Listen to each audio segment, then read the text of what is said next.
شاهد ماذا قال محللين بي إن سبورت عن مباراة ريال مدريد وفيا ريال. لكن قبل البداية لا تبخلوا علينا بالضغط على زر اللايك والاشتراك. الآن هيا بنا إلى التفاصيل. بعد نهاية قمة مباراة ريال مدريد وفيا ريال. هذا ما قاله محللين قناة بي إن سبورت. إنشلوتي واحد من مدربين اللي ممكن توصفه بثلاث كلمات: التعلم، التأقلم، التطور.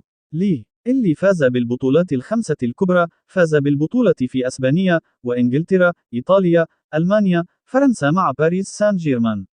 لا يوجد أحد مثله، فهو يهيئ له كل الظروف عشان يؤدي في أفضل ظروف ممكنة، وهو الولد الحقيقة عند حسن الظن وعلى قدر المسؤولية.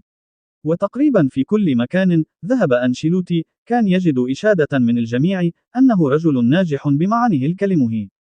يعني بصراحة من أفضل البدايات في المباريات بالنسبة لريال مدريد. بدأ المباراة بضغط عالي وضغط عالي مكثف، يعني كان الفريق في الموعد، يعني من حراسة المرمى حتى رأس الحربة وتغيير اللعب من الجهة إلى الأخرى.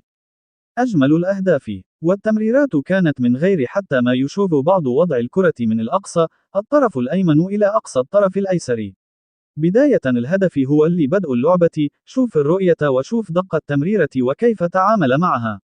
أسوأ حاجة بالنسبة للمدافع إن أنت ما تلاقي مهاجم تلعب عليه. ومن وجهة نظر ريال مدريد لا يمكن إيقافه هذا الموسم.